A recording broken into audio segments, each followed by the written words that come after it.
What's up, guys? Before I begin this podcast, I want to let you know that we are having the Small Dong March this Saturday. It is this weekend in Pershing Square in downtown Los Angeles at 10 a.m. We meet at 10 a.m.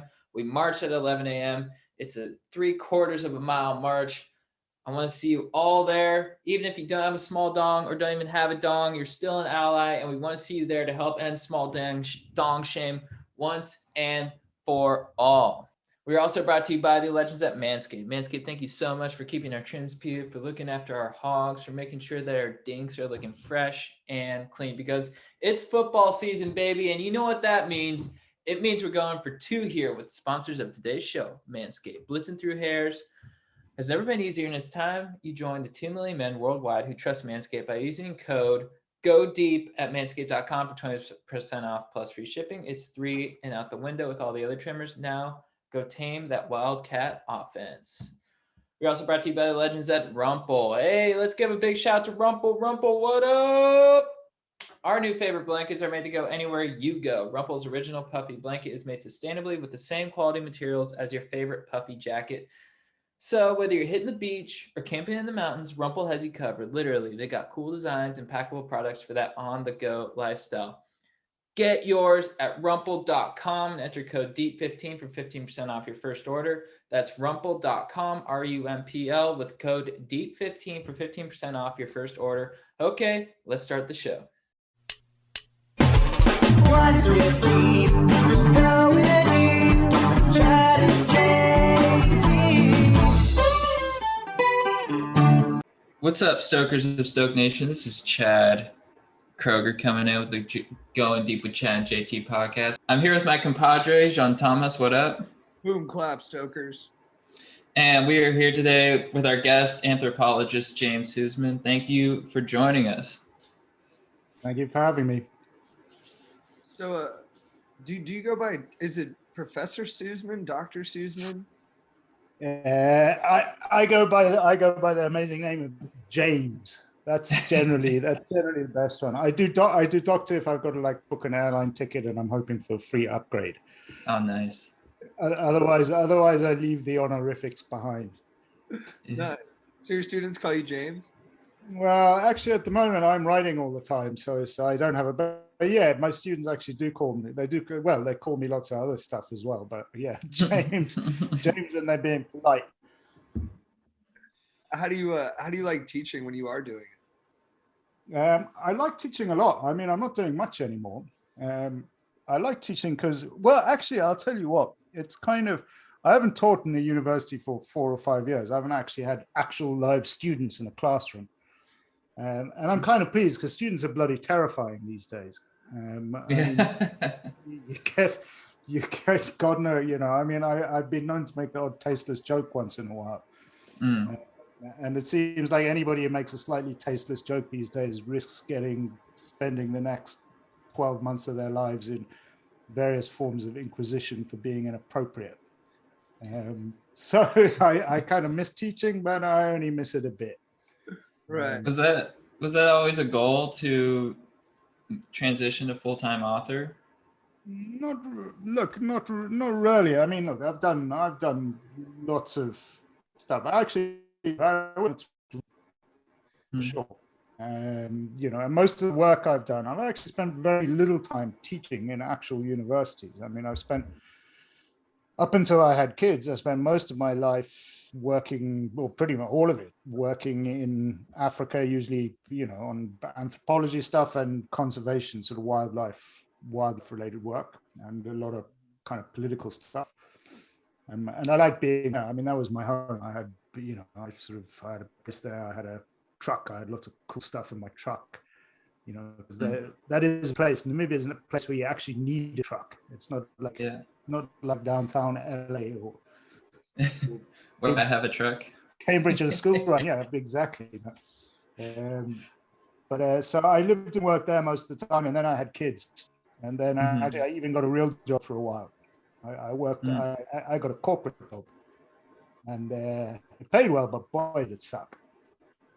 What were you doing for the corporate gig? Well, they persuaded me to come in to be like the good guy, and they were like, "We'll get James to speak to the hippies," they said. It was De Beers, the diamond business. What they wanted to do was make me paint diamonds green, effectively. So they put me in charge of sustainability and corporate responsibility and all that kind of stuff, and environment and so on. And, you know, to be honest, they were pretty good. But I mean, in terms of good as a business, but, you know, I mean, my fundamental issue with it in the end came down to it was a business. It was a business involved in basically, well, I mean, this was the good side of the business. Basically, it was involved in selling pointless pieces of rock to Americans primarily, and Chinese and various others, and using that to really amazingly enrich a couple of African states where the money wasn't wasted and it was spent on good stuff like education and roads and schools.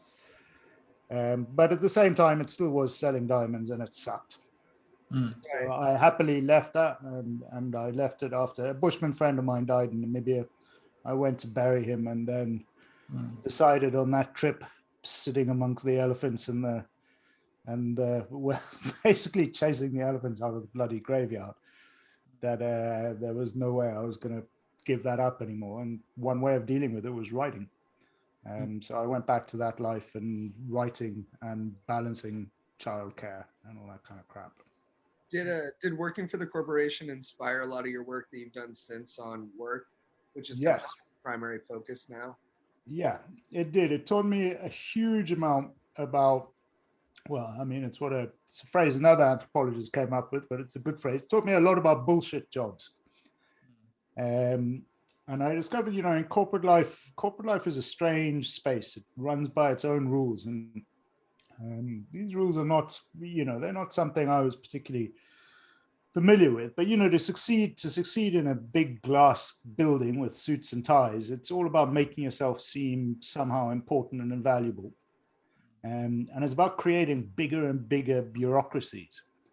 You know, I worked out I was pretty good at it. I did pretty well. But the truth was that, you know, it really bothered me, for example, the level of reward that people like me were paid with it. You know, really through being good at coming up with ideas that seemed like great, expensive ideas and things that you had to do, and pushing for bigger budgets and all that kind of stuff. But was any of it particularly necessary or important or useful? On the whole, I don't think it was. And so, you know, it as I say, it paid pretty well, but, you know, in the end, it didn't feel like it was doing something particularly important for the world, or for anybody for that matter. What was the name of the tribe that you studied to figure out like how they're? Well, yeah, okay. Let me explain that a little bit. Yeah, the guys I worked with, they're called the Junwasi. You know, so Ju means person, Twa means truth, real people, they call themselves. Well, And they've been hunting and gathering. Really, I mean, in ancestral terms, they were part of a direct lineage of people who'd been hunting and gathering in Southern Africa, really since the first emergence of our species, Homo sapiens, 300,000 years ago, possibly. You know, they've been there a hell of a long time, or their particular lineage had. And for one reason or another, they ended up as one of the last hunting and gathering societies left on Earth. They were one of the last places where the great expanding global economy got to and squelched out the remnants of their existing life. And in the 1960s, when anthropologists started working with them for the first time, they were viewed at the time by many people as, you know, they're things like, you know, people in my grandfather's generation would refer to them as the lowest form of human being alive. You know, they're somewhere, you know, in South Africa in Parliament, they had debates about whether they should be conserved as part of the flora and fauna of the country, because, to quote one of their ministers, they are more like a baboon than a baboon. You know, so they're victims of all this kind of racist claptrap because they were living as hunter-gatherers. And it was assumed that they led lives which are terrible. They assumed that, you know, they lived in the desert, it was really tough, that they were constantly starving, that they were constantly miserable, that life was nasty, brutish, and short. And then a group of anthropologists, you know, mainly Americans, they were the Marshall families, and a guy called Richard Lee, they went out in the 50s and 60s.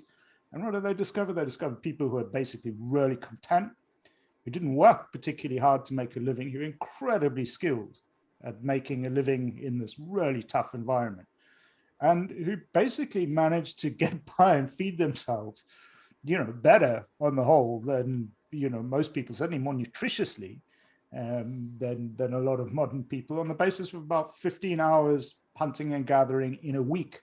And that's just healthy adults, and then they spend more time doing other kind of domestic stuff like we all do. But, the bottom line was that these hunter-gatherers who were supposed to lead lives that were absolutely miserable and who presumably our ancestors lived a fairly similar way to, and the idea in our world was that, agriculture was invented and suddenly elevated us from this miserable lot. And then we got industry and all this kind of stuff, and it's always got better and better. The truth is, it turned out these guys, in some very fundamental ways, lived a lot better than we did. In other ways, they don't. They live shorter and there are all sorts of other things. It's not a dreamy Eden thing. But that's why, so I started working with them, and I started working with them in the early 1990s, basically when they were being sucked into the global economy. By this time, big farms were coming into the Kalahari. It was very much like the sort of Wild West, if you imagine, that sort of period where the Native Americans were being shoved aside and the land expropriated. And Jinwasi were taken in effectively as slaves by mainly white farmers and treated like absolute hell. And when I started getting there, it was, a time when apartheid had just ended, and so I got actually involved a lot in sort of dealing with how these poor guys who were working as virtual slaves on farms, how they were dealt with and treated. And there it became really clear to me how different their instinctive approaches to things like work and pay and working for the long-term were, and how much of the many of the issues that had arisen between them and farmers were subject to that. So work's kind of been a theme of my work for ages, but in the case of Namibia in the early days, it was very much on focusing on labor rights and farm workers' rights, and understanding why it was so difficult for the Jinwasi to actually cope and adapt to this global economy where suddenly, you're expected to work some crappy job, instead of living off your wits and on the land as they had done for generations. And it produced some really interesting insights. Yeah. And on top of that, you sort of describe these tribes as being fiercely egalitarian as well. Yeah. Right. Yeah. Well, hunter-gatherer life, and again, these guys lived in small, what we typically call bands. Mm-hmm. And these bands are groups of 15 to 30 people, and for bands to survive, and I think this is probably the way many of our ancient ancestors through most of human history organized themselves. And these bands were what were called, as you said, fiercely egalitarian. And by fiercely egalitarian, I mean there was no hierarchy at all. Older kids were not senior to younger kids and weren't expected to treat them in any way. Old people were not senior to young people. Men were not senior to women. In fact, there was this sort of fierce anti-hierarchical thing. Anybody who got ideas a little bit above their station, anybody who started lording it over their neighbors or their family, they would get taken down. And they'd get taken down in the same way a good comic probably takes people down, by wit, humor, insult, and just laughter, So if anybody, in particular young men, was sort of prone to it. So young men would go out hunting, and they'd go kill a big animal, and they'd be like, yeah, I'm the balls. And they'd come back, and basically everybody would take the piss out of them, even if they were hungry and they were desperate. Meat is really important food there. It's a real cause for celebration. But even still, people would be stuffing their faces, and they'd be passing out insults in between mouthfuls. They'd be like, meat tastes like shit. Not enough of it. So, but this applied to pretty much everything, everything in that society based on this kind of leveling. And it produced a really interesting social dynamic. It produced societies which now, they've really struggled to get leaders, because suddenly now they're stuck in a country where it's political parties and, they're getting screwed over by everybody. And you need somebody who can represent you, because that's how things work in, the state world of states and countries and governments. But they're a society where actually people don't accept people leading them. They're like, no way. So it's really tough for the few guys who do stick their necks out and try and be a leader, because this egalitarianism sort of it pushes back against them. And so things are, things are beginning to gradually change. It's been 50, 60 years, a couple of generations, and younger people think differently to older ones. But yeah, it was, unbelievable, real egalitarianism. And what was interesting about it was that they didn't confuse egalitarianism with difference. So they were happy to accept difference. So for example, in the Zhenhua world, men and women had very different roles, very, very different roles. Women, for example, it was unthinkable that they'd hunt. But at the same time, there was no elevation of one role over the other. And on lots of other activities, things, like childcare and so on, beyond breastfeeding, childcare was everybody's business. And everybody looked after everything. So there's this kind of real fluidity. And this egalitarianism made a system that, it clearly kind of worked, because, if this society had been around for as long as it had, and so many of its neighbors were so similar, and we see similar kind of social forms in lots of other hunter-gatherer societies, far more recent ones like the Inuit in the Arctic, the Australian ones who arrived there, first people got there 50, 60,000 years ago, the Aboriginals, the Batek, all sorts of different people have something similar to this kind of fierce egalitarianism. So I think it's something that comes out of living in that particular way. I think it's a byproduct of making a living as a hunter-gatherer. Did they have art? Oh, hell yeah. What's their art? Well, traditionally there are. So look, there's ancient art. So if you go across Southern Africa, is like this massive ancient art gallery. I mean, you go through the big mountain ranges and the caves, and there are petroglyphs and paintings of a dazzling kind, of animals, of people transforming into animals. They're also just doodles. Like there's a really famous, the art historians and archaeologists who've made entire careers talking about just this art. And I mean, when we're saying numbers, there's like sites in Namibia, there's a place called Spitzkoppe, there's another one called Brandberg, and both of them have about 30, 40,000 individual paintings and etchings in the mountains. I mean, and then there's Tsadilo Hills, which is amazing in Botswana. And there's really famous, beautiful pictures. And then there are also some which are clearly people just doodling, like we doodle. I mean, some of them have been overinterpreted massively by archaeologists. Like there's a famous one of, which is 3 dancing penises in a place called Tsadilo Hills. And, there's one guy who made an absolute career as a lecturer teaching about ancient rock art, talked about how it was symbolic of the state men get in a deep trance state when they do their trance healing dances and all this kind of stuff. And an old Zhenhua lady sitting there, Dada, leaned over and whispered to the guy next to me, and she was just like, it's got nothing to do with trance. It's just boys drawing dicks on the wall. It's like, but they had this extensive artistic tradition and musical tradition and so on. Like all people, when people have free time, they use it creatively. That is the nature of human history from the beginnings of time till right now, is that when we have time and we have energy at our disposal, we spend that energy usually, maybe we sit on with an Xbox, but usually people actually, our lives are pretty crap when we don't. We do stuff. And they did stuff. They played music, they played games, they enjoyed hanging out a lot. The Kalahari is a hot place. And, in the summertime, basically, the more time you spend under a tree, making wisecracks, the better your life is. So are we missing out on a lot of like new Warhols and Bob Dylans and Paul Walkers because we're too busy working at jobs that are unsatisfying? I think that is this I think is, in some ways, it's the kind of crux of the book. So you get through all the heavy stuff in that book, and the conclusion effectively is that, as a world, we're already almost too rich. We use too much energy. We do, and energy is just work. And the more work we do, the more greenhouse gases we pump out into everything. The truth is also that we have this entire economic system organized around employment. Everybody's got to be employed. If somebody doesn't have a job, they're a layabout and they're useless. It means they're not contributing. That's certainly the narrative. But actually, we're far more than wealthy enough to look after everybody, really.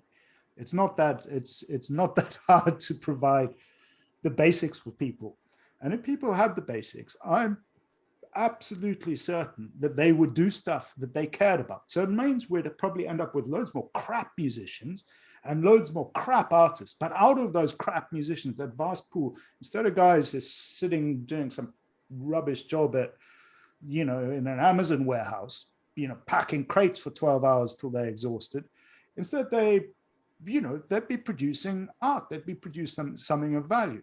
The other thing that I think would happen is actually people tend to do, if you think about kids, you never meet a kid, when you go and say to kids, what do you want to do with your life? They always talk, and they talk about jobs, they'll talk about socially valuable roles which bring kinds of rewards other than money. They want to be firemen, they want to be cops, they want to be, doctors and nurses and teachers. And, you never meet a kid and he goes, I want to be an insurance loss adjuster. Or actually, no, I want to be trading derivatives in Goldman Sachs in New York. Kids don't dream that. We get kind of forced into that.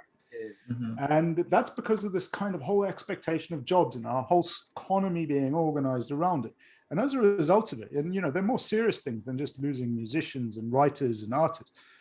I sit in a university town where, I overlook the buildings where they got the AstraZeneca, made the vaccine and all that stuff. You look at the amount of flow through of academics who are doing good work, important work, whether it's in medicine or any other kind of stuff.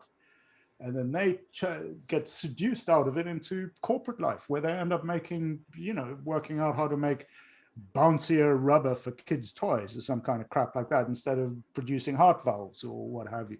So there's, yeah, I mean, my big thing is I suspect if people were given the time and the opportunity to do what they want, we would have a world with much more good stuff happening. But you had kind of a counter example where like the people who worked at Kellogg were given a shorter work week and they were given less hours. And then can you kind of explain what they ended up deciding? Yeah, okay. I'll give you that story. Look, in the 1930s, the Kellogg's company, they're basically decided, yeah, exactly. Kellogg's cornflakes and all. They decided what they'd do was, because unemployment was really bad in the United States at the time, and there were a bunch of companies actually that did it. This was the day that actually they thought about these kind of things. And they said, well, if we cut everybody who's on our staff's shift to 6 hours, we could add a whole other shift every single day. And that means a whole other shift of employment. We can double the number of people who work here and are looked after effectively in this period where it's cataclysmic. And it went, and as a result, they did really well. They upped their investment, business did really well. And it carried on like that until the 1950s. In the 1950s, the staff came and actually said to management, they said, look, we want to work a 40-hour week. We're tired of these short working days. And look, the reasons they explained for it was, one, they were annoyed because they spent too much time with their wives, they said. And so this is the 1950s. This was that kind of, women were kept out of the workplace. Actually, men were professional. They weren't worried about their wives hearing that. They clearly, I think the wives wanted to get rid of them as well, because the wives could then stay home and pop the Valium to try and keep themselves sane, and with the kids. I don't know. But there was another reason, and this is the far more interesting one. The other reason they said was they wanted more money. They wanted that extra marginal capital that doing a few more hours work a day would do. And why did they want more money? Because the 1950s was this era of advertising. This was the era where advertising, Mad Men and all that stuff kicked off.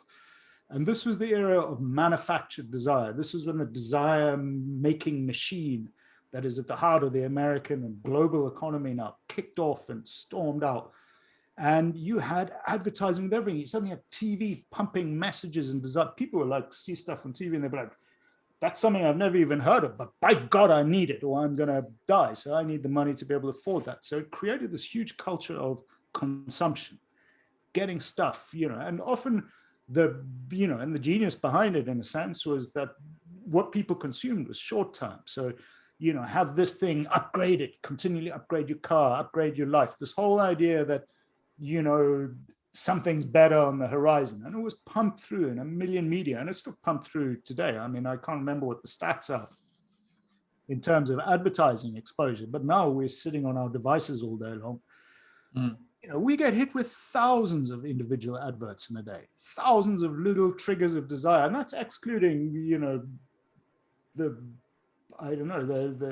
strange things that the algorithms pump up and things like your various social media feeds and what have you. So yeah, I think that was the thing. It was the birth of desire. That was the birth of this kind of rampant, unsatisfied desire, and with it, a kind of strange form of greed and lack of satisfaction that came with it. That persuaded a lot of people to work bloody hard too. So these last existing hunter-gatherer tribes, they didn't have stuff that was just their own, or they didn't try to accrue stuff to keep for their own that was separate from the group? Absolutely not. They had basically, look, people owned things. Nobody owned much. Your average person owned pretty much what they were wearing and a few other little things. Really you wanted enough because you were mobile. You didn't have a permanent home, nowhere to store stuff. So you had a few items of jewelry individually that you made.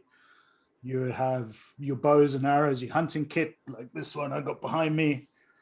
And that is kind of it. You'd have stuff that you can carry 15 miles to your next camp without any hassle, and that's remembering you might be carrying small kids as well. And so people didn't really have stuff. And then they also had the system there of demand sharing, which is another way they kept that fierce egalitarianism going. And demand sharing, basically, it's like the opposite of what we have. If I want something from you, I generally, I'm English, so I'd actually sit and just wait for hours for you to offer it to me first.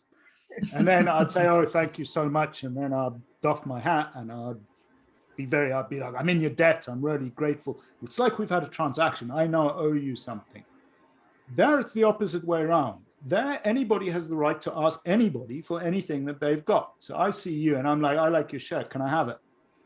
And it's basically considered damn rude for you not to give it to me. It's a complete opposite of our system. And what that does is it has an effect of leveling stuff out. It makes there's no point in accumulating stuff because people are just going to ask for it. So everything ends up being really evenly leveled out. Nobody's incentivized to get tons more stuff than somebody else.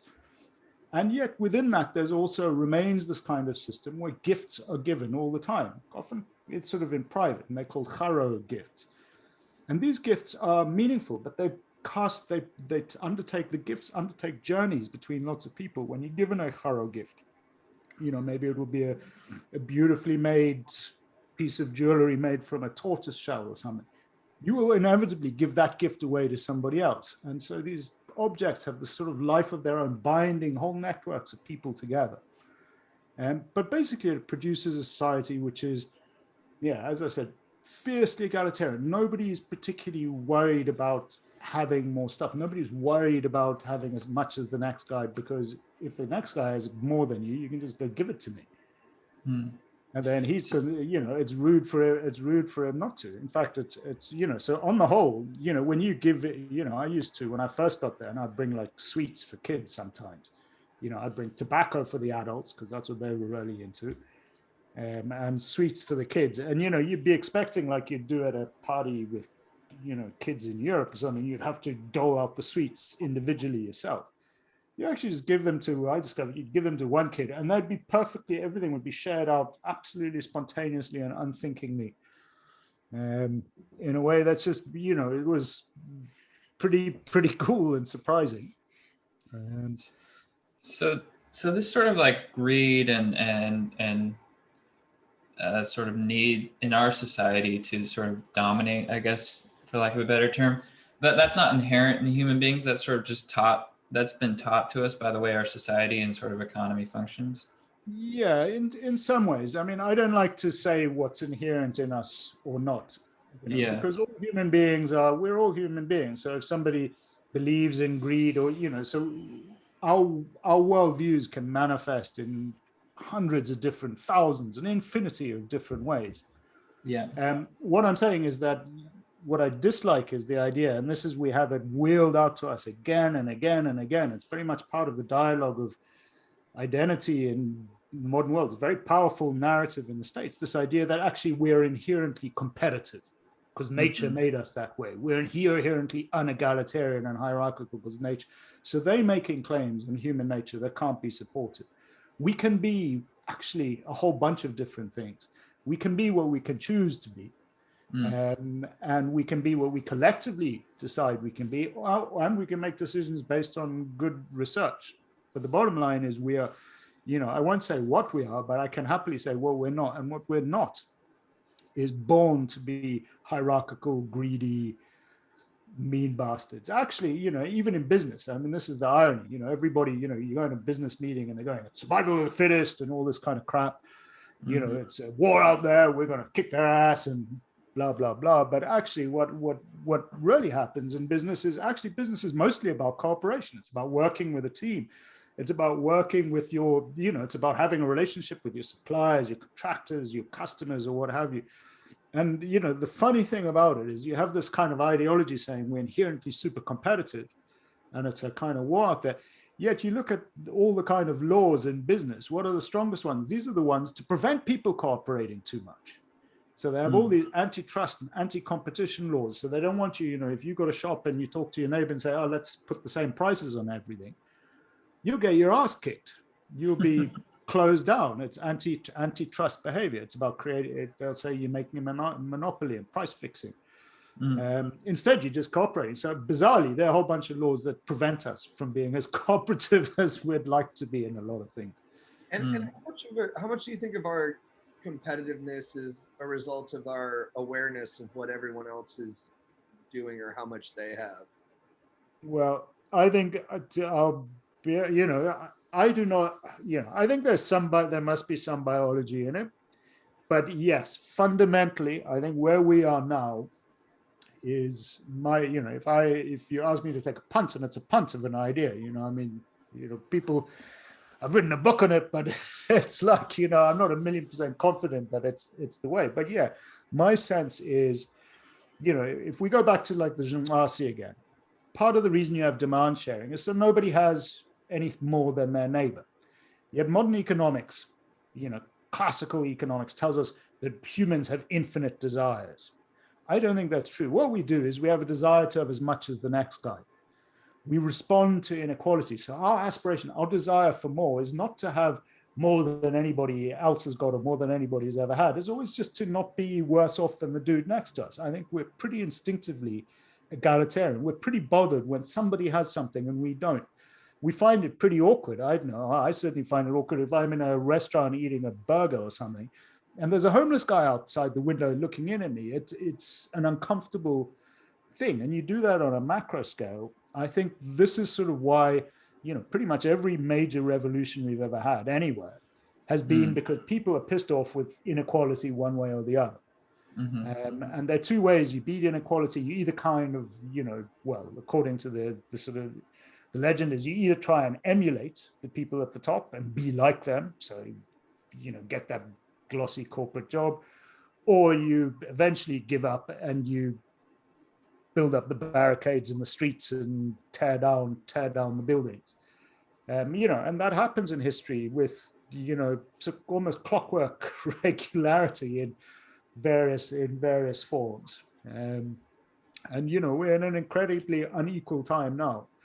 And, this is certainly one of the things behind the pretty weird politics that, you guys are having, we're having, everywhere's having. I'm sorry, how do you say it? Well, Zhengwasi. Junwasi, I'm sorry. Yeah, say Zhuwasi. There's a click in it, but you just say Zhuwasi. That's the way people like me say it. Junwasi. Do they party? Well, historically they had basically, again, I was looking, when I started there when I was 20, the first thing I did was go and look for indigenous narcotics. What are those? Like well, anything that we could take which would make a party more enjoyable. And the Zhengwasi traditionally have no history whatsoever of taking any drugs. Whoa. including alcohol. So tobacco, they were really into at the time. That had found its way in. But did they party? Yes, indeed they did. They had these things called, well, I mean, it's just simply, they're called, they're basically quasi a mix between a healing ceremony and a ritual and a dance. But these dances would go on, that start at sunset, and you'd have two fires.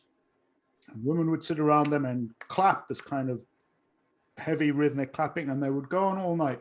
And people would go into trance like nothing I'd ever seen before. So when first one I went to was when I was 21 in a really remote place in the central Kalahari. And I was blown away. I've got pictures somewhere, photos, from back then with my crappy camera of, the last getters uppers at, this is dawn, the sun is rising behind them, and they're still, the 6 lead shaman are still going around, and they've dug a hole because they dance around the circle in the fire, and they've dug a trench with their feet.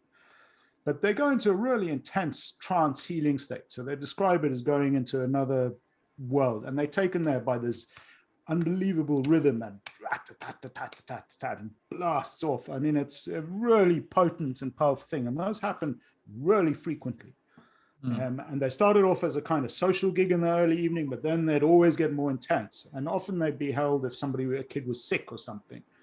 And then, once guys in the trance state, then they go off and they go and argue with the gods, and they have a fight with the spirit, and they do all sorts of things. But it's a really intense thing. I mean, it was really interesting for me to be with people who really got off their heads on absolutely nothing other than rhythm and heat. That was the other thing. The heat of the fire would do it. So the shaman would move in and out of the fire with their chests. And they talk about reaching the state which they call boiling energy. And boiling energy was when you're as hot on the inside as the world on the outside. And that was when you could enter the kind of spirit realm and disappear. And it was really intense. Recently, the truth is that, the Jnasi, they've lost most of their land now, and they're leading really rough lives. And like lots of people with really rough lives, alcohol is the main drug there now, and alcohol does not go down well. It's, Jnasi don't have any history of sort of control with alcohol. And I think physiologically, they're probably not used to it. So when people get drunk, it gets very violent very quickly. All these things that didn't used to exist have now become very much part of life of people. So Jnasi living in, 20 years ago, there wasn't a single Jnasi living in towns. Now there's, outside the town of Gobabis in Namibia, right 200 kilometers from where I did my first fieldwork, there's now about 7,000 people living in this hideous squat of tin shacks and crap on the edge of town because they've all been kicked off the land, and there they, like anybody, life is crap, so they drink, and when they drink they fight, and there's also other kind of there's other things. So for example, people are antiretroviral drugs for AIDS which are given out free there. People are crushing those and smoking them in bottlenecks.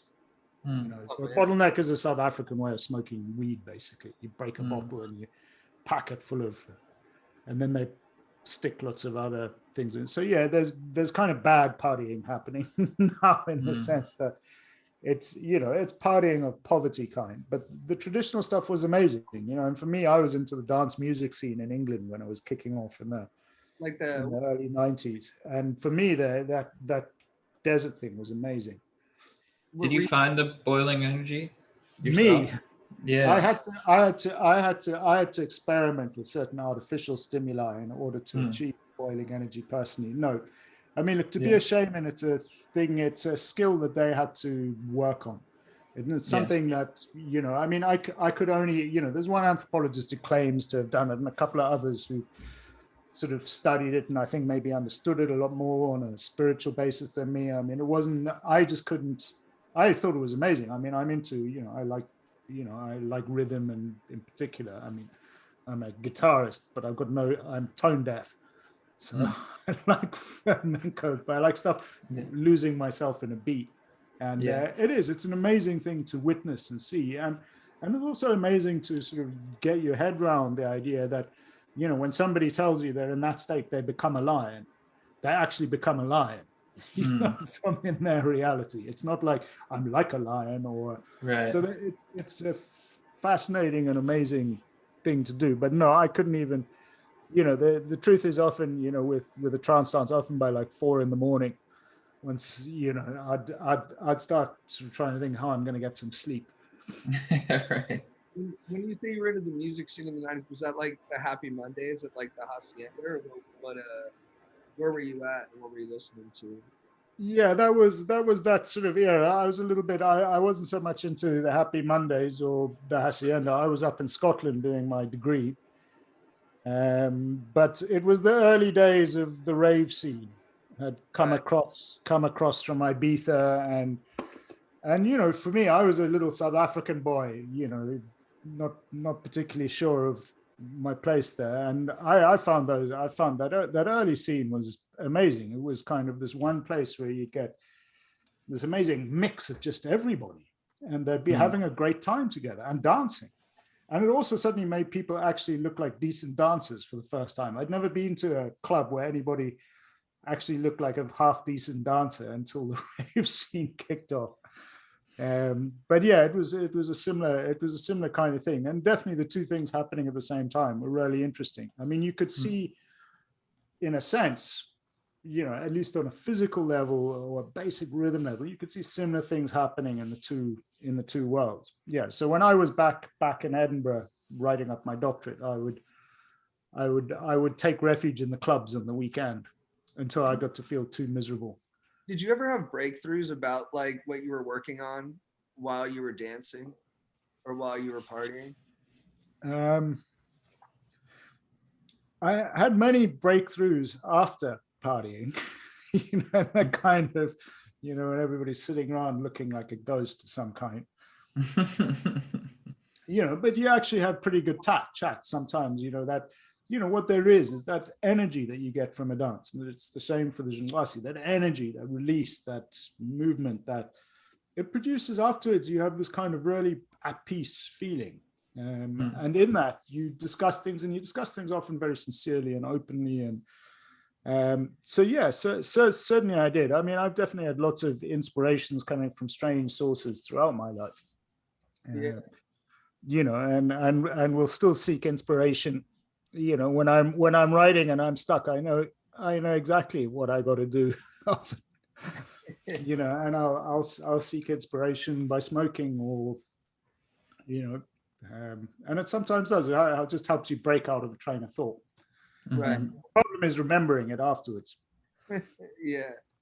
And I've been taking walks lately. Whenever I just on the weekends, and I take like a Post-it note and a pen, and I leave my phone because it's like so with my phone, I'm like always connected, and your mind's just so like it just tenses everything up. So when you just go for a walk, and it's like and that's kind of a but that's what I'm doing lately. The connected thing is crap. Absolutely. I mean, I do. I sit and I have. I mean, I actually use, because I'm now so bloody old. I have to have reading glasses. Yeah. So now I actually have a really big notebook, like a massive thing, and I write in really big letters whenever I have an idea. So if I do the same thing with a walk, it's just with a massive notebook. Right. It's the only way I can read it. If I don't, otherwise I'm flipping between glasses all the time. Yeah. It is. I mean, it is being disconnected and being able to think. I mean, for me, it's critical. Like when I write, whenever possible, I mean, pre-COVID, I would disappear. I would disappear to Namibia or Cape Town, where my parents have a sort of empty place.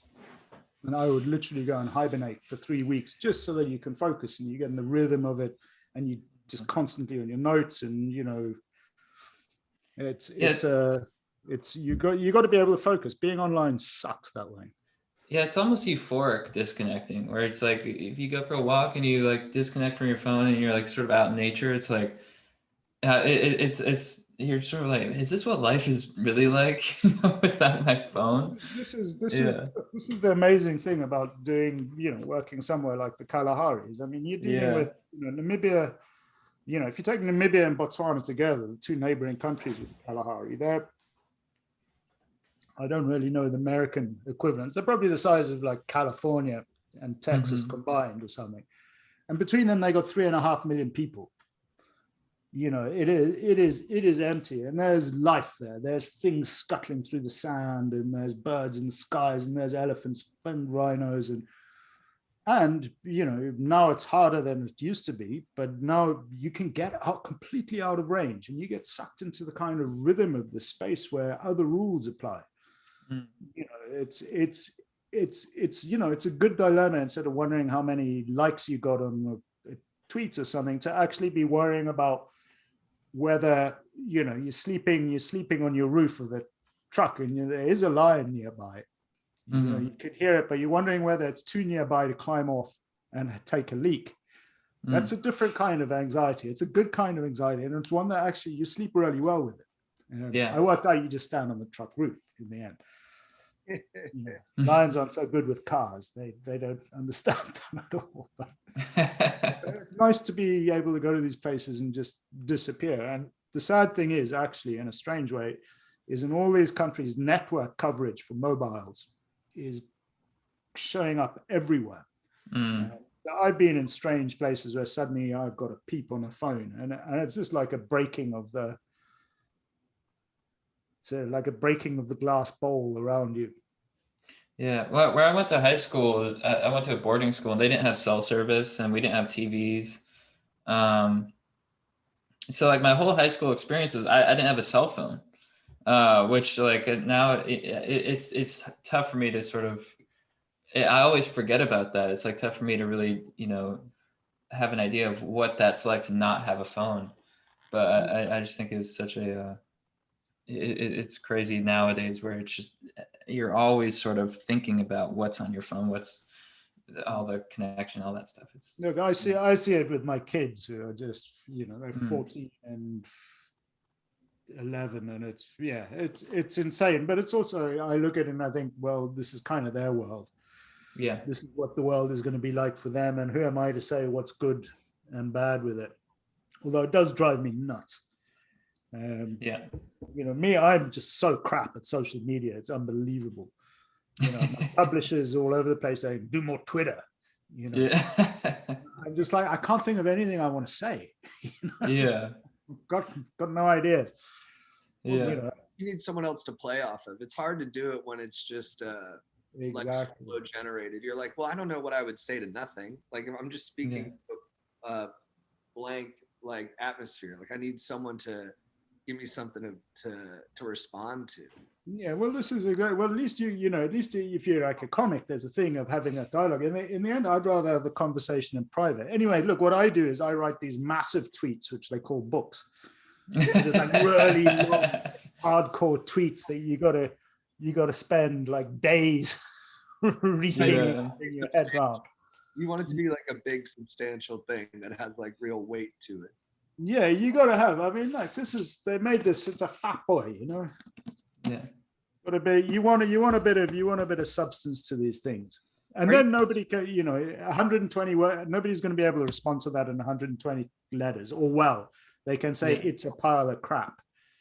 But I'll just say you're wrong, and then they'll say you're wrong, and I'll say you're wrong, and they'll say you're wrong, and then that will probably get a Twitter banning or something. Are you fired up that you wrote a book?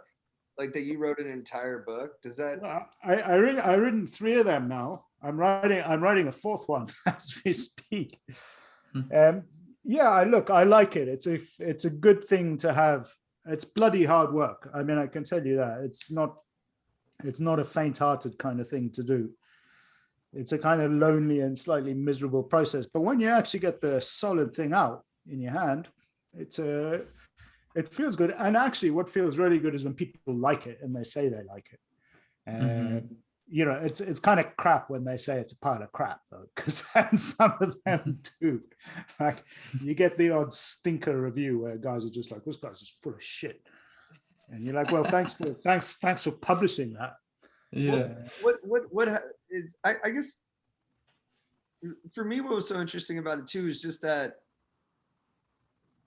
you're kind of framing it like there is like a better way of life, but then it was hard for me to make the mental leap at times to trust that. I was like, was life actually better in these hunter-gatherer kind of situations, or are we better off in our kind of like city domesticated lives. Well, I wasn't really saying one was better than the other. I'm saying at the moment we're in trouble. I'm saying at the moment we got, the way we're organizing things, it is not working out. And the biggest thing is obviously climate and biodiversity loss, which I just see it right in front of my face, the biodiversity side in particular. And then there's other ones, like there's yawning gaps of inequality that are driving people into really weird behavior. What I'm saying is, if the Jumwasi can live in this desert, with basically nothing, and they can sit and say, we're affluent, we're wealthy, we have a good life, and they live shorter than we do. They, a whole bunch of stuff that materially they're nothing close to us.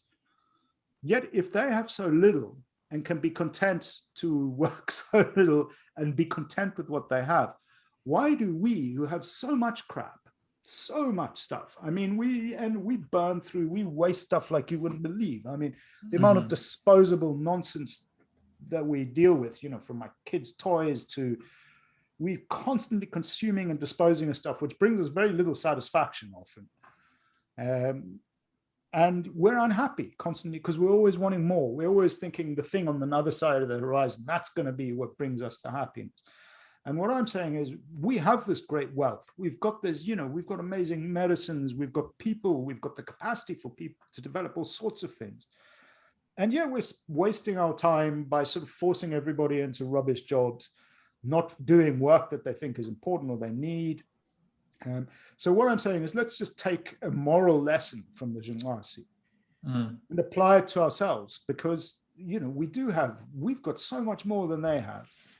And, if we just spent it, used it better, then we could, then life could be better for, I think, a lot of people. And to be honest, I think, even the ones, the richest people, the one thing working in the diamond trade was, I met a lot of rich people. And boy, did they seem miserable. Right. Yeah, I was wondering, do you think our sort of desire for more and for money is sort of, because most people in our society have all our basic needs covered. And do you think it's sort of like our need for a purpose? Because I sort of think, if I had like a 15-hour work week, because I love work so much, but granted, I love what I do. But I sort of feel like our current society, if we had less work to do, we'd kind of decay because our needs are already met. Yeah, I think that's a myth, and that's sort of it's one of the big parts of the book. It's sort of why I go right back into our evolutionary history. Before even proper Homo sapiens were out.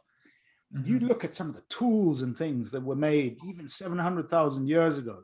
These were made by guys, some of them you can see are just practical. It's like they make these things called hand axes, these big rocks for.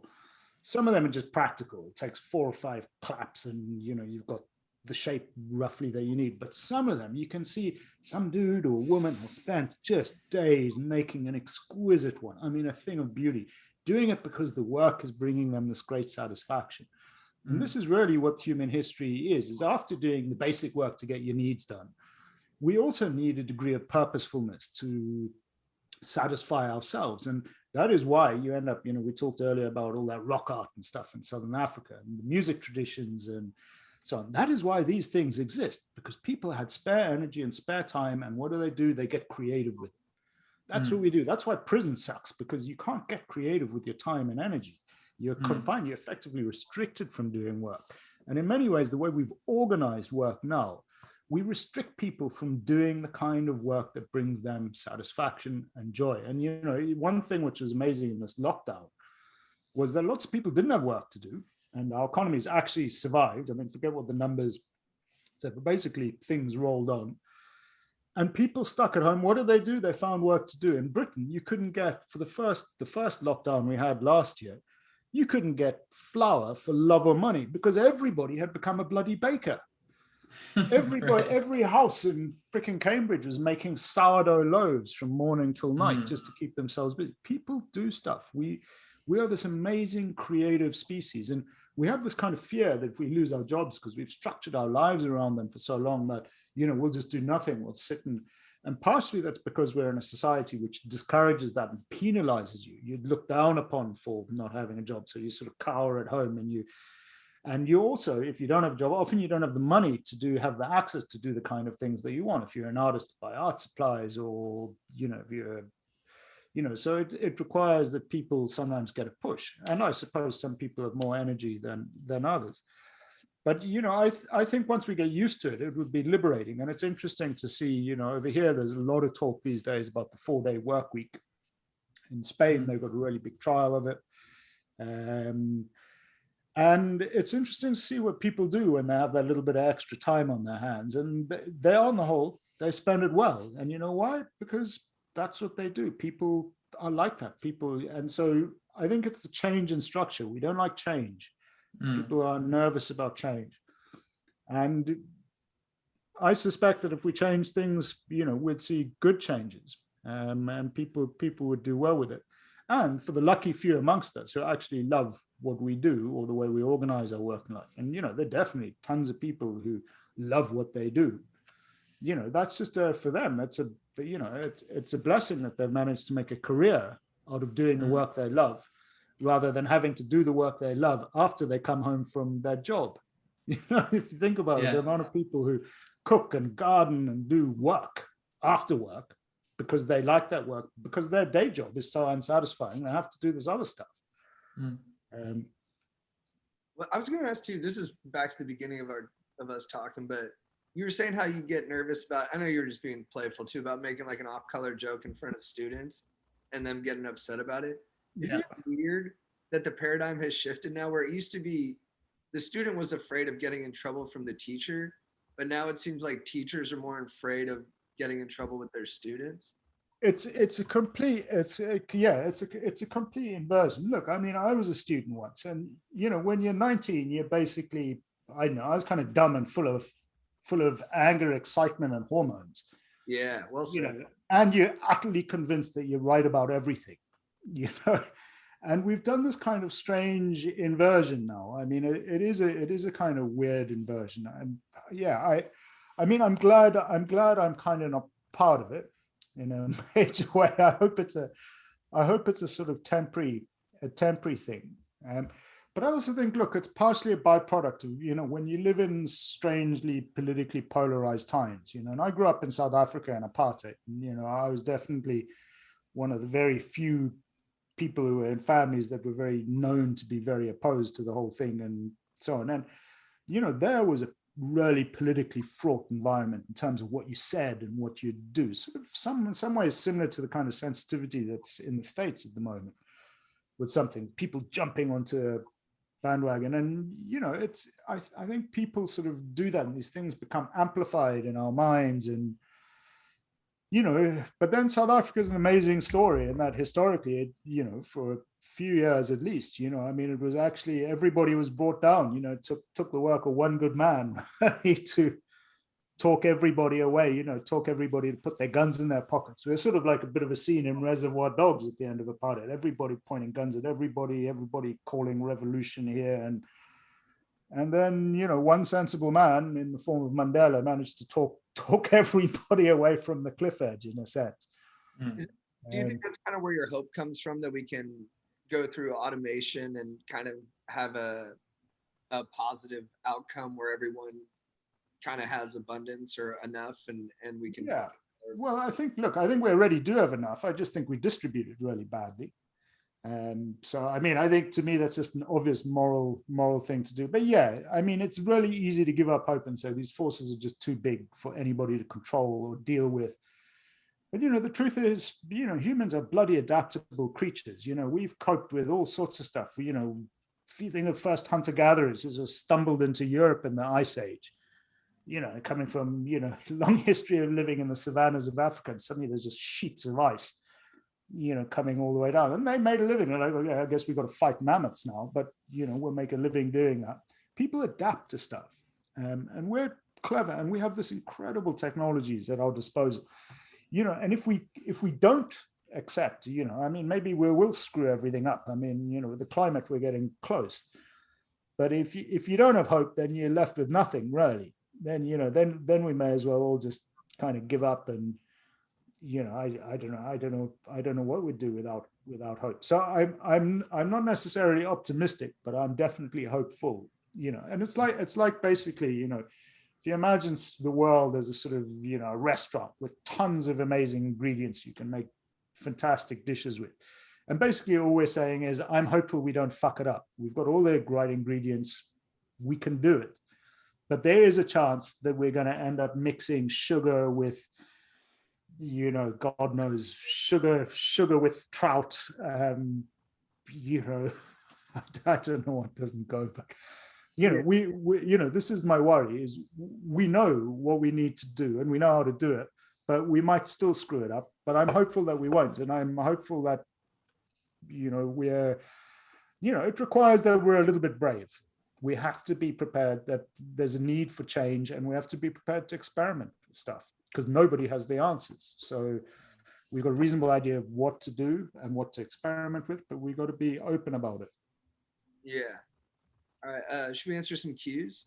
You got one more quick question. How prized is organ meat in the What do you mean? When you say organ meat, what do you mean? I've just been really passionate about beef liver lately. Just how nutritious it is, and I just feel like you mean things like the heart, the lung, the tripes, the kidneys. Yeah. Basically, in terms of meat, I mean, here's the thing: we eat so much meat now that we pay tons of money to eat the fillet. In fact, when I used to slaughter a goat or something, or if there was a hunt, we had a perfect arrangement with the Jimlasi, because I like the meaty bits, because that's what I grew up with in these really overfed households. They thought the meaty bits were absolute crap, the fillets and things. They were like, this is what they wanted, were the knuckles. They wanted the chewy bits. They wanted the liver, the kidneys, the stomach, the heart, the lungs, the brain. Yeah. Those are the bits where you had this packs of nutrition. That was, meat is just meat. It's just iron, So once you've got your iron thing, you don't need much of it. But actually, in all your gristly kind of deep bits, that's where the nutrition is. So like for me, it was a perfect arrangement. I'd say in the end, because I don't really like killing stuff much. So in the end, I stopped being butch and killing my own goats. And I'd be like, somebody kill the goat and you can have the head and the feet and the tail and the guts. And they'd be like, oh, yeah, man. That's the best thing. Yeah. So yeah, no, totally. It is, and pretty much in all hunting societies, in all societies where actually you have to work for your meat. The bits that are prized are those bits. The bits that generally we in the overfed modern world just don't care for so much. Nice. That fires me up. So you do well. You eat well with them. I'm a bit like sometimes, I'm looking at the thing in the pot on the fire, and I don't know what it is. Yeah. And they're like, Kunta, this is for you. And I'll be like, oh, is it? Are you sure? Yeah, it's taken me a while. When I first started eating beef liver, I was like, this is this is like the worst shit I've ever tasted. But now it's so nutritious that when you eat it, you can feel it, and it's intense. Look, it's the same with the Jinwasi. It's the hunter's portion. So often what you'll do is, because your kill will often be far away from the camp or your village, and you've got it's a big animal you take down. The first thing you do is you'll eat the liver raw. Straight out of the kill. And it's just like, it's for them, it's a bit like Popeye with the spinach, it's suddenly the muscles will pop out and they've got a spring in their steak, and then they've got to carry this bloody animal home, or they've got to walk all the way back to the village to get everybody else to come and help carry it. So it's What's up, guys? I'm interrupting this podcast to let you know once again that the Small Dog March is happening this Saturday, Pershing Square, downtown Los Angeles. 10 a.m. we meet. 11 a.m. we march. Be a part of history, and let's end small dong shame once and for all.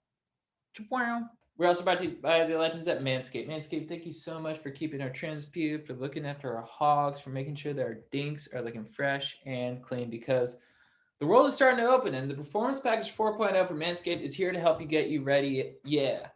It's got a Lawnmower 4.0 trimmer, Weed Whacker ear and nose hair trimmer, Crop Preserver ball deodorant, Crop Reviver toner, 2 free gifts, the Performance Boxer Briefs, and the Shed Travel Bag. The Lawnmower 4.0 is legit. I trimmed my pubes recently, and it was so dank. Lawnmower 4.0 has a 7,000 RPM motor, new multifunction on and off switch, Gets a travel lock, 4000K LED spotlight when you need a more precise shave. It's waterproof, proprietary skin safe technology. You are not going to nick your nuts while you are trimming your nuts with this revolutionary device. So get on board, guys. If you have pubes, you will benefit from this.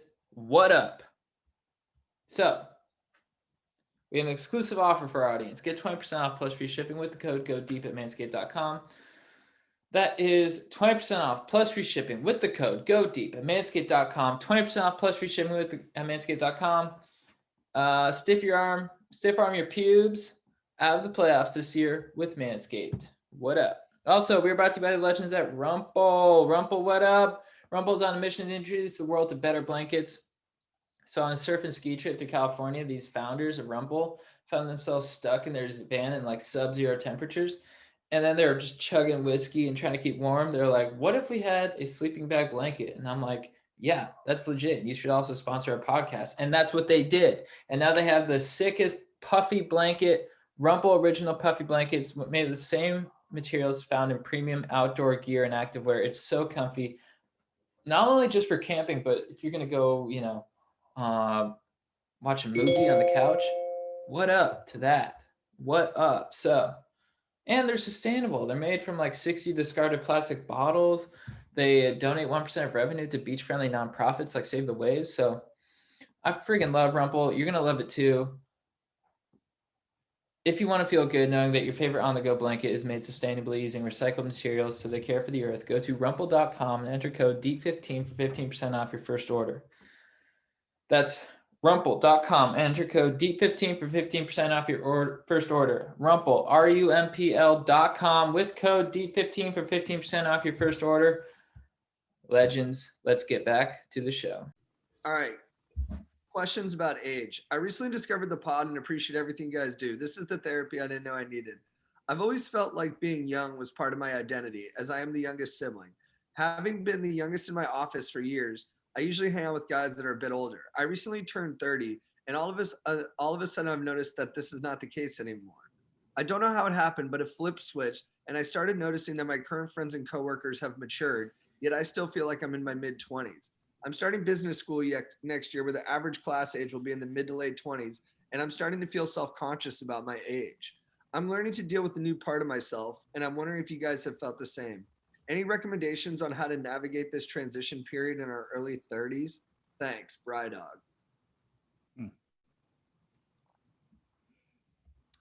You want me to give some wisdom for that? Sure, yeah. You want to kick it off? Yeah. I'll tell you what, I don't know the answer to that question. I think age is immaterial. Look, I'm 51. I can hardly even remember what it was like being 30. Age becomes less material the older you get. How about that? I have friends of absolutely every age group on earth. And actually there's a point where you just stop bothering. That's nice. Yeah. I think it's good. He's probably has some anxiety about it because it might propel him into working harder at things because you're gonna really want to. You'll have some notion of where you should be at a certain age, and I think a lot of that stuff is kind of arbitrary. But it's always good if it motivates you and it makes you get after it a little bit more. And then I don't know. I would It's kind of nice when you hang out with younger people and you can feel like you're the more seasoned, mature one, and you don't even. I think it'll just come through in your energy. Because I didn't go to college until I was like 24, so all of my classmates were like 18, and I was super embarrassed about it. So I'd shave every day and not bring up like things that predated them, like Bill Clinton or something like that. But all the kids in my class, like they would tell me, they'd be like, "Hey, you're pretty cool. You seem to like kind of have some swagger." But I think what they didn't understand was I just had more years to understand who I was. And so even though I was way behind where I should have been at that time, I still in a lot of ways was a little more developed. So I don't know. I think you'll be one of the cooler kids in class. I think you got a lot of fun coming your way. Yeah, I agree. I love getting older. And I heard Brad Pitt say that he'd take wisdom over youth any day. I thought that was very inspiring. Especially if you're as good as he does in his 50s. Yeah, exactly. All right, next cue. You're vaping, right? Do I see you vaping over there, James? Yep. What are you working with over there? I got a hype bar here. No, this is a tiny little thing called a vapresso. Mhm. It fits in my pocket, Oh. but I have to have like 5 of them at a time in my pockets because they keep running out. Yeah, you gotta have. But a yeah, look, backup on. it's got me off. It's got I lived in the Kalahari. Smoking was like mandatory, Mhm. so it's taken me a long while to get myself off the cigarettes, and this is the answer. Yeah, I feel that. Getting over an ex. My first ever serious girlfriend and I broke up 7 months ago, and I've been struggling with getting over her and haven't made much progress in getting her off my mind. I guess my question is, do you guys have any experience with struggling to get over an ex like this? I feel like 7 months is way too long to be still stuck at this point in the recovery phase, and I feel like it's hindering the progress of my life in general. Some more info that might be useful is me and my ex went to high school together, and we're in the same friend group. I will say it's certainly every single girlfriend I've ever had, I went into complete meltdown for absolute months afterwards, or until I found somebody else and then fell insanely and crazily in love. And then they dumped me, and then I'd go back into meltdown for months. It keeps, nothing's ever going to change that way, but you might end up finding somebody who you're really happy with for a really long period of time. And that's when it ends. So you fall hard. You fall hard when you go all in pretty quick. Yeah. I always did. I never, yeah. I look, it's because I only reached puberty when I was like 24. So that might help with your younger guy. I was sort of, people would look at me. I got asked for ID everywhere. And so the girls weren't that big on me until I hit my 20s. Yeah, I was completely, until I got, well, even through and beyond my first marriage, I was all in. And I've got a new partner now of 5 years, and we're all in. And it's it's a good sign. If he's mourning his previous relationship, I'd say that's a good thing, because it means he gives love properly, and so the next person will get good love.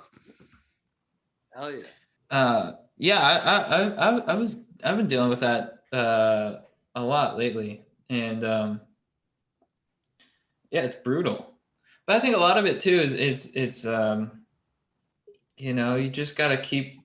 You can't sit in there and just sort of stay in your feelings. And I guess it's good to sort of feel the pain and process it and like acknowledge it, and. But I think it's also used as motivation to get back out there and meet new people and just keep working on your life and maturing and using that pain to find something better. But it's also it's good to feel pain because it makes you a more dynamic, deeper person. So yeah. You know what? One time I was really heartbroken over an ex. It actually didn't happen until a couple years after we broke up. It was like this like depth charge of remorse where it took a long time to hit, but when it did, I was like inconsolable. I was like, oh my God, I lost her forever. And then I made a choice. I was like, you know what? I'm gonna make my life like way better, and I'm gonna get way happier. And when I do that, she'll come back. And then even if she doesn't come back, I'll be way happier because I did all this work. So I would, I don't know if this is good advice, but I would just work on yourself as a way to trick yourself into believing that'll bring her back. And then even if she doesn't come back, you'll be happier, so you'll be fine. Yeah. All right, last up, all-out war between tennis players and pickleball schmoles. I've been a stoker since day one. My homie Michael partied with Chad at Santa Clara. Oh, what's up? He says, "What's up, Chad?" Nice. What's up? I'm gonna be writing into you guys. I'll cut to the chase. There's an all-out war between tennis players and pickleballers in my neighborhood. Do you know what pickleball is, James? Yeah, I do. I'm a big racket sport player. What are you doing? I don't have picket. I've seen pickleball on TV, so I know what it's about. I play tennis and I play squash. Squash isn't an arsehole sport here. Nice people play squash in England. Yeah, and how did tennis become like a sport for the elites? I don't understand it because it's not that expensive of a sport, really. But when you watch like a tennis tournament, it's all like it looks kind of snobby. But Yeah, I don't understand how these sports become associated with like a social class. yeah. I think clubs. That's what it is. like Groucho Marx. I don't want to be a member of any club that will have me. Yeah. Pickleballers have been using our tennis courts. They put down some makeshift chalk lines, or they leave masking tape on top of the tennis lines that melt into the court, making it confusing when I'm trying to serve fire aces. An unofficial pickle league took the liberty to pave over 2 of the best tennis courts in the neighborhood and are now asking for donations on Nextdoor to finish the project. Are you fucking serious?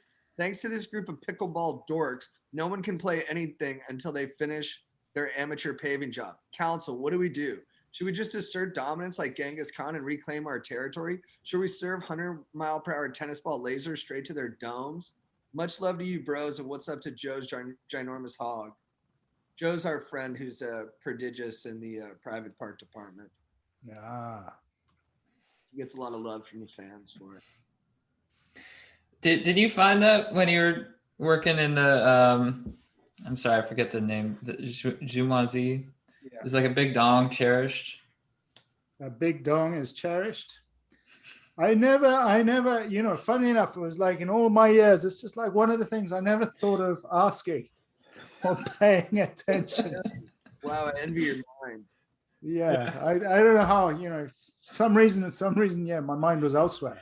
I'm going to put it down. Like I haven't been able to go back for like 18 months because of COVID, but Yeah. when I get back there, it's going to be the first thing I'll ask.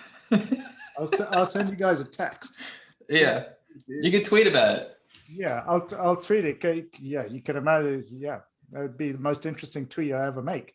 I feel like they would be mean to the guy who had the big dong as a leveling kind of thing, where they'd be like, "Oh, nice big dick, Charlie. You think you're so cool."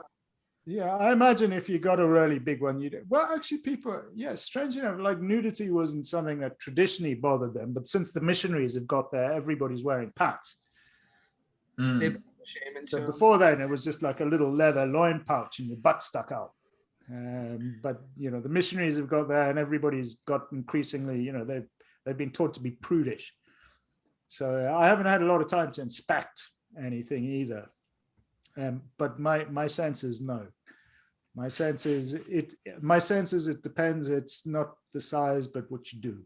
And I. Oh no. The edge. So what do we think this dude should do about these pickleballers? He should just learn it. He should learn to play pickleball. If he's a half decent tennis player, he'll kick their ass. Yes. Beat their ass at their own game. Yeah. That was like when I was doing kettlebell competitions, and then I did one against a CrossFitter, and he destroyed me. And I was like, I'm definitely in the wrong discipline of weight training. If I'm doing this specific exercise all the time, then this CrossFitter can just venture in on a lark and dominate me. I'm probably not playing the right sport. Yeah. I think that's a good answer. They both sound absolutely hideous to me.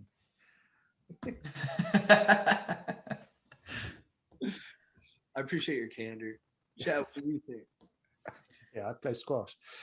Yeah, I agree with James. I mean, I think just start playing pickleball and dominate these dudes. Beat them at their own game. That sounds legit. Yeah, and you might realize in that process that you aren't so different from the pickleballer and that they're not so different from you. You guys probably have the same wants, desires, fears, and maybe in playing one another, you guys will create a kind of kinship. Maybe the pickleballers will write into you next week. I would like to hear from them. How they all got their ass kicked. Yeah. Well, that's it. James, thank you so much for coming on, man. Yeah, thank you, James. Thanks for having me. Yeah. Can you let the listeners know what the books that work, and then what's your other 2 works? Right. The book we've been talking about is called Work: A History of How We Spend Our Time. Mm-hmm. That's like a history of everything. It's not really just about work. It's about a history of life on Earth. And then my other book is called Affluence Without Abundance. And that's a book about, it's a much more detailed, it deals with a lot of ideas that are in work, but it's really a story about Jumwasi and Jumwasi lives. And so it's about hunting and gathering. It's much more kind of story-like, and it's about Southern Africa and human evolution. And I like my first book more probably. Really? That's fun. All right. Well, thank you so much. I'm sure the listeners will check it out, and we were stoked to talk. I hope so. Yeah, buy some books, listeners, because otherwise starving writers starve. Thanks, man. Great. Okay. Have a great one. I'm going to hit the leave button. Thanks for having me. Abe. Chad, who is your beef of the week? My beef of the week, my constant need to drain the lizard, which I have to do right now. Mostly it's at night. Well, at night, I'll like drink, I just drink a lot of water, and then I'll when I'm going to bed, like I always feel like I need to like keep, I'll drain the lizard, and then like it'll be like 15 minutes later, and I'll be like, I know there's still some in there, so I got to drain a little bit more, so I don't have to wake up in the middle of the night to go pee. It's just like, I don't know. My whole family, we all have small bladders, and I drink a lot of diuretics like coffee, and I'll drink Diet Coke and stuff, and I just have to pee, and it's annoying. It's like an annoying, because I know some people who I'm like, people I've dated or whatever, it'll be like, I'll be hanging out with them for like 5 hours. I'll be like, you don't have to pee once. And so, yeah, I guess maybe more of it's like my small bladder. And so that's my beef. And it's pissing me off. Dude, I'm sure there was hunter-gatherer tribes that celebrated people with small bladders. Oh, dude, thank you, man. Yeah. Appreciate it. I thought you were going to say that celebrated peeing. I think that too, probably. Yeah. That'd be cool to just find tribes and like find out that they extol virtues that like, we're a little self-critical about. It just makes everything feel lighter. You're like, oh, dude, there's this other tribe out there in like the Amazon, and they love it when you pee all the time. And you're like, all right, there's a place where I'd be cool for this. Yeah. This is probably going to come out in a long time, but my beef of the week is with Tom Brady. He's been my beef before. He'll be my beef again because he's probably never going to stop playing football and dominating. But I just love rooting against Tom Brady because here's the thing: the guy always wins. It's like predetermined. You know what I mean? So me like rooting against him is almost rooting for the unexpected in life. I just want something that, I want the impossible to happen. I want Tom Brady to not win. And then it's kind of nice to root against him too because he always wins. So you almost never feel bad for rooting against him because life always works out for him. Like he looks more handsome now at 45 than he did at 20. His arm looks stronger now than it did 10 years ago. And he's got this juggernaut of a team that he's expertly leading. And I don't know. I just really dislike him. I just really, really dislike him. And I want to see him go down. And I'm sure it won't happen, but I'm just going to keep saying it every year that he's going to suck because one year it hopefully will come true. Although with him, they say Father Time is undefeated, but I don't know if Father Time's ever gone up against anyone like Brady. But he's got to go down. He's just got to go down. Enough is enough. My buddies were like, why are you rooting against him? I'm like, because enough is enough. It's time for him to go down. And I want my It'll happen. Ever. Hopefully. Chad, who's your babe of the week? Yeah, but just on that, he's he's a dweeb. You should know it. Yeah. Hey, man.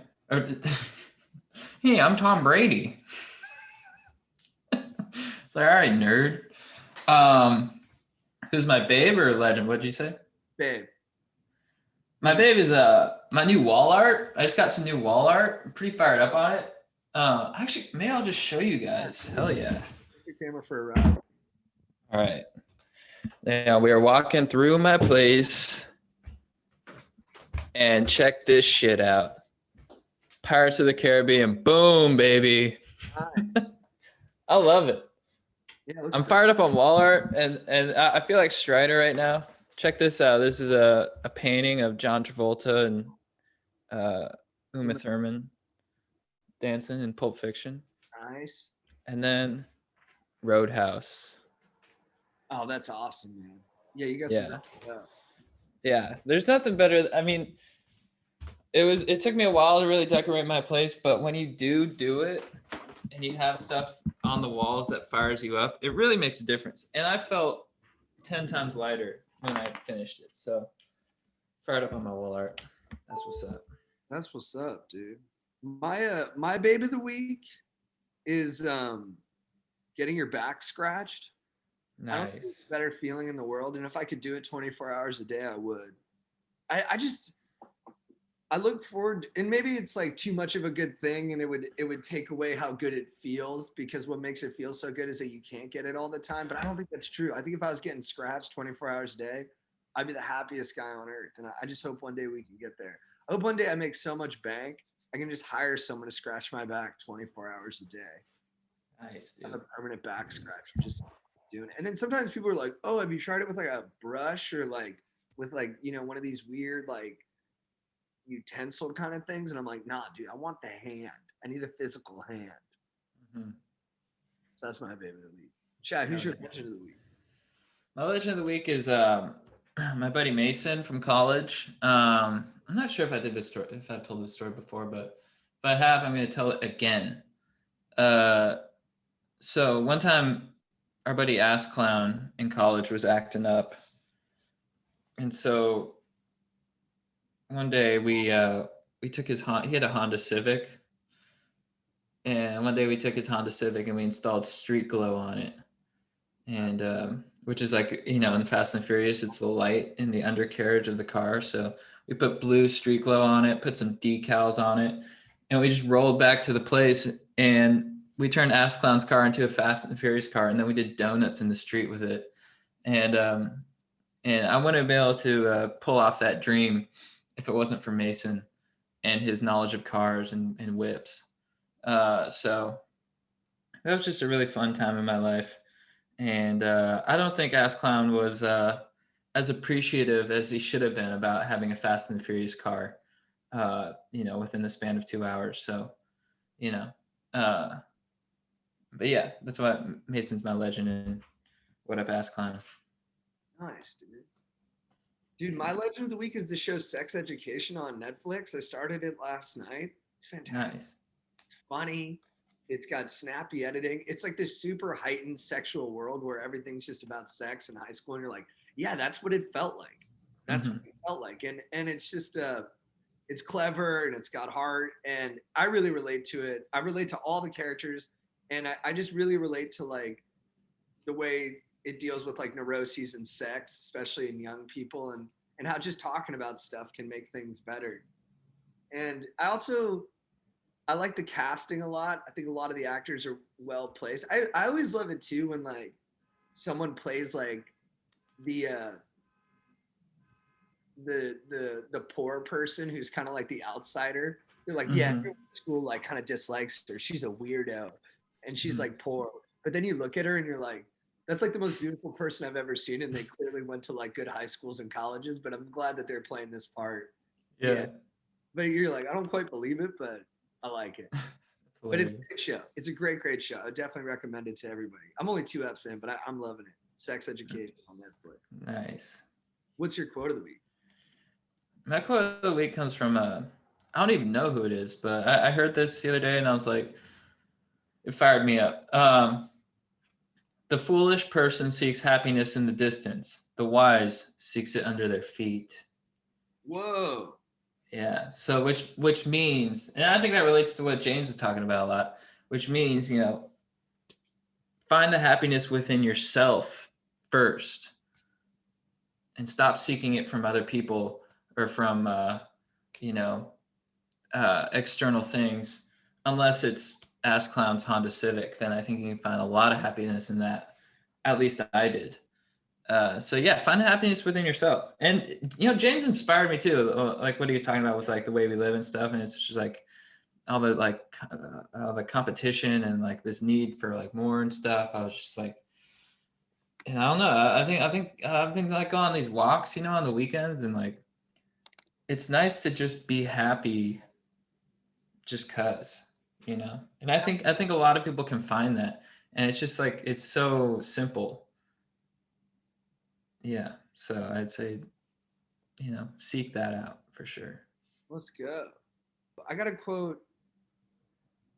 So I guess James came up with the kind of 15-hour work week prediction from John Maynard Keynes, the famous economist. But basically John Maynard Keynes in like 1930 predicted like the technology revolution, and basically his outlook on it was that none of us would have to work because we would have abundance from all the technology had afforded us. But he was like crazy accurate with where we'd be at in the world. But I can't find the full quote about what he predicted, but I would recommend people look it up. But part of what he also predicted, and I'll use this as my quote of the week, is that in the long run, we are all dead. So Nice. yeah, that was a really good prediction by him as well. Wait, what? What? Oh, fuck, dude. What did you say? That's not true. He's like, no, it's true. In the long run, we're all dead. I'm like, get out of here. Yeah. Back off with that. What? Yeah. What? Dude, Ali G has a good interview when he's talking to like the chief surgeon or whatever. And the guy's like, he's like, all human beings will die, and he's like, well, I ain't.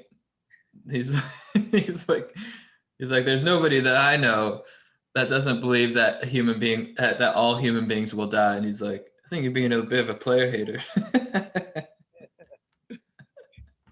Yeah, what's your phrase of the week for getting after it? Oh fuck, we're gonna die. Nice. Dude, mine is I'll talk about it more on some other pods too, but or they'll probably come out before this. So I probably already talked about this a little bit, but I went to my brother's bachelor party this weekend in Palm Springs. What a party. All the guys, my brother's homies, my homies, just great guys. My brother, the greatest guy. But we had a big dinner at a steakhouse on like the second night, and we had our own room, and we were going ballistic. Everybody was being loud as shit, screaming. Table was rocking, and I guess there was like a middle-aged dude in the restaurant who heard us and wanted to get in on the action. So he walks in towards the end of dinner. He's wearing like a polo, gray hair. He's just like your quintessential, like goes to Palm Springs to golf dude. And he just walks in the room. He goes, "Hey fellas," and we're all like, "Yeah." And there's like 15 of us staring at him. He goes, "You guys think when an atheist has sex, he says, 'Oh God, oh God.'" And then he walked out. He's like, "I'll leave you with that." And then he took and we were all like, dude, what a legend, dude. Dude, that's awesome. Yeah, it was a big, bold move by him, and we appreciated it. So yeah, here's the week for getting after it is, oh God, oh God. That fires me up. All right, nice, dude. That was fun. Well, I'll see you in like an hour. Yeah. Boom, bap, boom, bap, boom, bap, boom, bap, boom, bap, boom. Hand me the screws. Boom, bap, boom, bap, boom, bap, boom, bap, boom, bap, boom, bap, Guys, boom, bap, boom, bap, boom, bap, boom, guys. boom, bap, boom, bap, boom, bap, boom, bap, boom, bap, boom, bap, boom, bap, boom, bap, boom, bap, boom,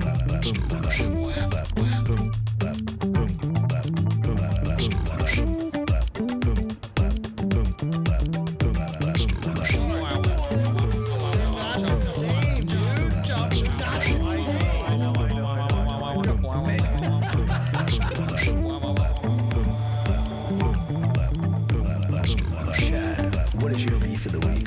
Aaron, who's your beef of the week? Strider, who's your legend of the week? Joe, what's your quote of the week? Chad, what is your beef of the week? Aaron, who's your beef of the week? Strider, who's your legend of the week? Joe, what's your quote of the week? Chad, what is your beef of the week? Aaron, who's your beef of the week? Strider, who's your legend of the week? Joe, what's your quote of the week? Chad, what is your beef of the week? Aaron, who's your beef of the week? Strider, who's your legend of the week? Joe, what's your quote of the week?